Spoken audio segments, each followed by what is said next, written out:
Eh, Muchas veces hablé sobre la tentación de Jesús y quisiera compartir algunos pensamientos relacionados con la tentación de Jesucristo. En el capítulo 4 del Evangelio de Mateo dice: entonces Jesús fue llevado por el Espíritu al desierto para ser tentado por el diablo. Y después de haber ayunado 40 días y 40 noches, tuvo hambre.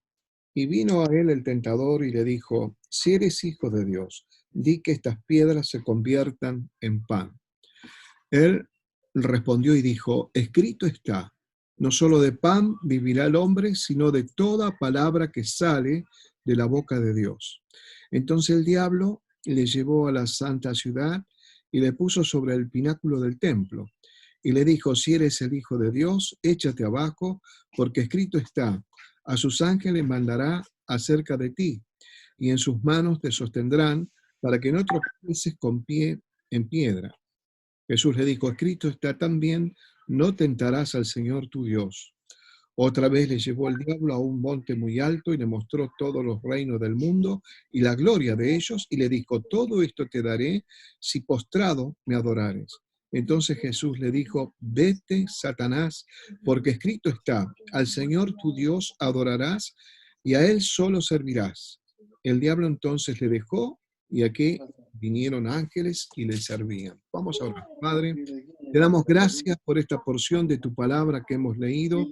Y te rogamos que el Espíritu Santo hable en nuestras vidas en este tiempo hermoso en que nos podemos reunir con los líderes mayores, Señor, que tú estés bendiciendo a cada uno. Bendice también los hermanos que se van instruyendo a esta reunión. Señor, aquellos que por ahí de pronto se olvidaron, que puedan recordarse de esta reunión y se integren inmediatamente. Gracias te damos por todo. Queremos disfrutar este tiempo en tu presencia, con tu palabra y en comunión los unos con los otros. Gracias en el nombre de Jesús. Amén. Gracias a Dios. Bueno, eh, hablar sobre lo que pasó en este episodio de la tentación del Señor Jesús es muy profundo, ¿no? La palabra de Dios toda es profunda, ¿no? Entonces nos puede llevar mucho tiempo cada vez que quisiéramos analizar con profundidad, por ejemplo, todo este episodio, cargado de simbolismo, de mensajes para nosotros que por supuesto son muy nutritivos para nuestras vidas espirituales. Pero yo quisiera resaltar algunos conceptos que a mí me impactó hace unos años atrás y que cada tanto lo predico en la iglesia, lo hablo o lo enseño. Por ahí me quedé como con una fijación, ¿no es cierto? Bueno, enganchado en ese tema. Tal vez, a veces me analizo yo también y digo, tal vez el Espíritu Santo está trabajando con mi vida y es algo que todavía por ahí el Señor está trabajando en mí, pero también me gusta compartirlo porque tal vez otros tengan una experiencia similar. Eh, la palabra clave para mí en lo que vamos a desarrollar ahora es lo que el diablo le dijo al Señor. ¿Qué le dijo al Señor? Le dijo: si eres el Hijo de Dios, di que estas piedras se conviertan en pan. Pero de esta misma oración, la pregunta es, si, o mejor dicho, la insinuación satánica, ¿no?, para desacreditarlo al Señor, era: si eres hijo de Dios. Es como un desafío. Bueno, si sos el Hijo de Dios, es decir, no confío que sos el Hijo de Dios. Tenés que demostrarme que sos el Hijo de Dios. Esa es la idea, ¿no? Tenés que demostrarlo.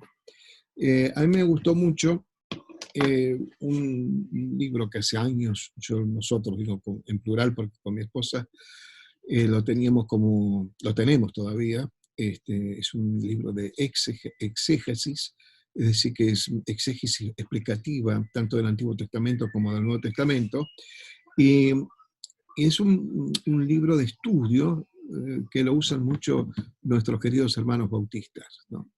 Y justamente un pastor bautista deja en este libro digamos, ¿cómo te diría?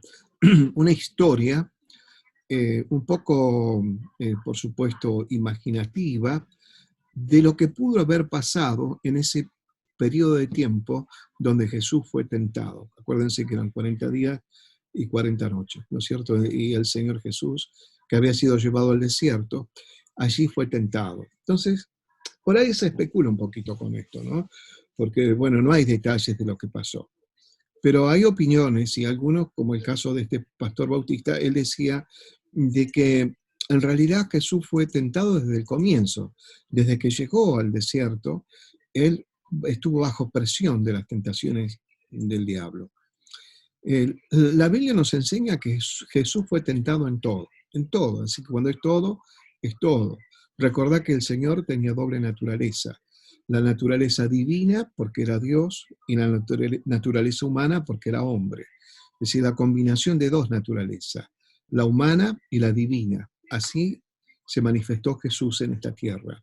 Por eso la Biblia dice que el verbo se hizo carne, y el verbo era Dios, ¿no? Y se hizo carne, es decir, el nacimiento de Jesús es el Dios encarnado, ¿no es cierto? Esa es la, digamos, la idea que nosotros tenemos que tener presente, ¿no? Dios encarnado, y se hizo como nosotros, y sufrió como nosotros, para que nosotros también eh, podamos justamente recibir la bendición de Él a través de su muerte en la cruz del Calvario, como hablábamos hace poquitos días, ¿no? Y que su sacrificio fue importantísimo para nosotros porque nos generó la salvación y la salvación eterna, por supuesto. Ahora, allí estaba Jesús en el desierto y este eh, precioso pastor lo que decía es que ahí fue tentado en todo fue tentado el Señor y bajo mucha presión. Pero una de las cosas que, ¿cómo te diría? Como si fueran los últimos misiles y más importantes que lanzó sobre Jesús, este, usó un veneno, así lo llamo yo, un veneno mortal que se llama la duda, ¿no? La duda. La duda por ahí, desde el punto de vista científico de la investigación, es apropiada, ¿no? Para investigar. Descartes, un filósofo matemático que él investigaba a través de la duda, todo lo ponía a través de la duda, era su método de investigar, de estudio, de preparación, etc. Ahora, para la fe, la duda sería algo negativo, por supuesto, ¿no? El mismo Señor le decía a sus discípulos, ¿por qué dudáis? ¿No? Pero la duda es un veneno satánico. La duda la puso en el huerto del Edén, el diablo, porque entonces le decía a Eva, con que Dios ha dicho de que no comáis de ningún fruto del huerto, ¿no? No dijo eso. Sí había una verdad, que había una prohibición, pero no que estaba prohibido todo, ¿no? Eso me hace acordar cuando te dicen, vas a la iglesia cristiana evangélica, ahí te prohíben todo. No, nadie te prohíbe nada. Lo que pasa es que Dios hace una obra en cada uno de nosotros y uno va entendiendo qué cosas debe dejar de lado y sin que nadie me presione, sino por una convicción a través del Espíritu Santo, y yo me doy cuenta de las cosas que no están bien, no solamente porque viene esa convicción, sino porque también viene a través del mensaje de la palabra, y uno empieza a tener noción de las cosas que están mal delante de la presencia del Señor, y ya uno tiene un cambio de actitud porque es una nueva criatura en Cristo, ¿no? Pero por ahí fue la cosa, con la duda. Entonces este pastor hizo un relato, ¿no? Y el relato consistía en que el diablo venía y le dijo, ¿puede acaso el Mesías haber nacido en un pueblo tan pobre, tan pobrecito como Belén? ¿Puede haber nacido algo así? Este, eh, ¿Cómo puede ser de que ostente ser el Mesías, ¿no? Cuando hasta naciste en un pesebre, ¿no? Podríamos decir en el extremo, si se quiere, de la necesidad o de la pobreza, si vos querés también, ¿no? Se entiende de que allí lo que le pasó a José y a María es que no había lugar porque estaban todos llegando de diferentes lugares por el edicto que había hecho el rey acerca de hacer un censo de las personas y tenían que volver a su pueblo. Entonces, no había lugar donde, un aposento, no había. Entonces, bueno, alguien le ofreció un establo, pero de cualquier manera es un símbolo fuertísimo donde el Rey de Reyes y Señor de Señores se humilló, ¿no es cierto? Y mostró sencillez y humildad. Eso es lo que pasó con Jesús, ¿no? Pero el diablo, como te dice, no, ¿dónde está tu esplendor? Si vendría el Rey de Reyes, el Señor de Señores, el Mesías, vendría con todo su esplendor. Este, o como queriéndole decir, vos te crees el Mesías, pero no sos el Mesías. ¿Te pareció haber escuchado el día que te bautizaron o te fuiste a las aguas del bautismo? ¿Te pareció haber escuchado una voz en el cielo? ¿Te pareció ver en la paloma el Espíritu Santo? ¿Te pareció? Pero es un delirio.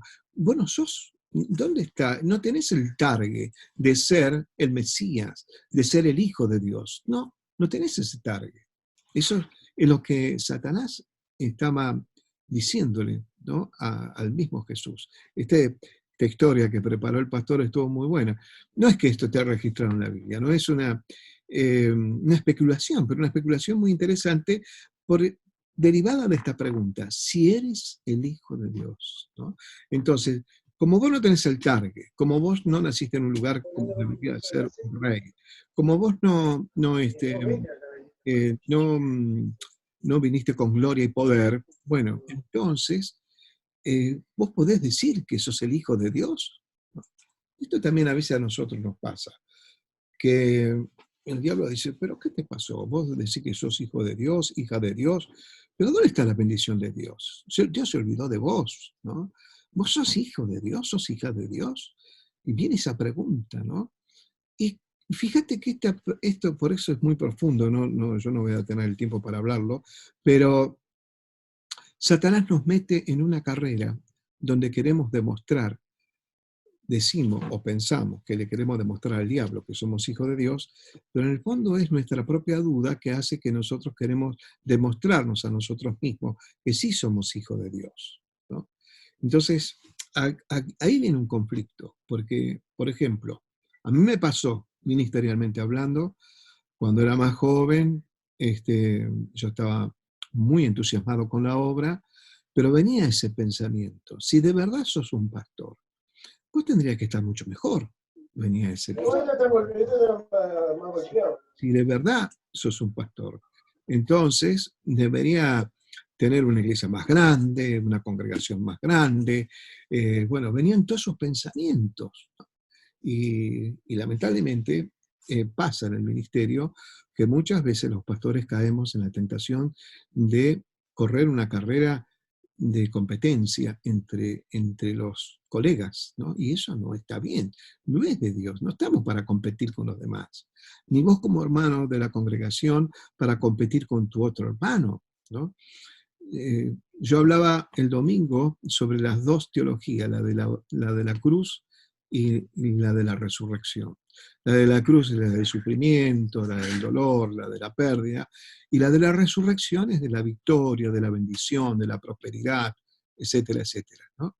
Entonces, tiempos atrás, lo que se estilaba era la teología de la cruz, la teología del sufrimiento.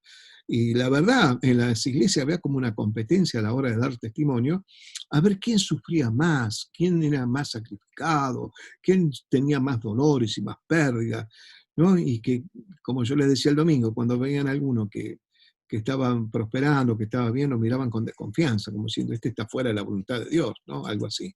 Y, y después se dio el golpe pendular y se pasó a la teología de la resurrección. Entonces, ahora todos tenemos que ser bendecidos, tenemos que ser prosperados y tenemos que, bueno, que andar de victoria en victoria. Y si vos andás trastabillándote y andás en prueba, y se te mira con desconfianza. Bueno, Los dos, por supuesto, es un error. Una cosa hace la otra, no hay resurrección si no hubo muerte. Nosotros vivimos esas etapas, ¿no? Tanto en abundancia como en escasez. Eso nos pasa a todos. Tenemos momentos de victoria y momentos de prueba. Es normal, ¿no? Ahora, cuando nosotros estamos atravesando tiempos de prueba, por ahí puede venir la duda. El diablo nos dice, pero vos sos hijo de Dios, vos sos una hija de Dios, fíjate, mirate en el espejo, ¿no? Es como Satanás me decía a mí, mirate en el espejo, ni cara de pastor tenés. Al contrario, tenés una cara de sinvergüenza, me decía, ¿viste? Y yo estaba ahí asustado, digo, ¿será que yo me metí en algo que no me corresponde? Estoy usurpando un lugar, pero bueno, trataba de demostrar. Y eso te hace entrar en una carrera vertiginosa, donde querés alcanzar y lograr cosas para demostrar que sos el hijo o la hija de Dios. Y cuando uno corre en esa carrera, bueno, trae sus consecuencias, porque te estresás, te agotás, en fin, como es una cosa que nunca lográs, es algo que te genera dolor, tristeza y falta de contentamiento, por supuesto, no hay contentamiento. Ahora, estamos, la mayoría de las personas todavía estamos haciendo la cuarentena. Otros ya salieron a trabajar. Pero de una manera u otra, lo que estamos aún viviendo, creo que a todos nosotros nos está llevando a la reflexión. Y quizás lo que no nos hemos dado cuenta, que para Dios lo más importante es el ser que el hacer sin dejar de hacer. Es más importante el ser, lo que sos, más importante el ser que lo que haces, ¿no es cierto? Sin dejar de hacer. ¿Por qué sin dejar de hacer? Bueno, porque estamos activos, ¿no? Es como la fe sin obra es muerta. La obra de la fe es una cosa, la obra de la carne es otra, ¿no? Entonces, es muy importante esto que estoy diciendo. Eh, ¿Qué es más importante para Dios? Lo que sos. Jesús no le tuvo que demostrar nada a Satanás de que él era el Hijo de Dios. El otro le decía, bueno, pero si sos el Hijo de Dios, tenés que decir que estas piedras se conviertan en pan, ¿no? Y justamente con el hambre que tendría Jesús de estar 40 días en ayuna, bueno, por ahí era una tentación, sí, tentación de comer el pan, pero la tentación no iba por ahí. La tentación iba para poner en duda si era de verdad el Mesías, si era de verdad el Hijo de Dios. Por eso apuntó ahí, ¿no? Y la duda que te pone. Entonces, Jesús se le puso firme y al final, porque fíjate las tentaciones que las últimas fueron poderosas, por eso estoy de acuerdo con esa idea de que al final el diablo le alargó los misiles más poderosos para destruirlo a Jesús. Que dicho sea de paso, cuando vos decís, estoy viendo las pruebas más grandes, más fuertes, veo como que el enemigo me arroja los peores misiles en mi vida, bueno, quédate tranquilo porque son los últimos cartuchos que le queda, ¿no? Ya el diablo no va a poder hacer más nada con vos porque vos estás bajo la cobertura de Cristo. Y entonces Jesús, ¿qué hizo? No, él se le plantó, dijo, no. En otra palabra, yo no tengo que demostrarte nada, Satanás. No tengo que, en lo personal, por ejemplo, en cuanto al ministerio, yo no tengo que mostrar al diablo tener que tener más gente, tener un templo más grande, tener más fama.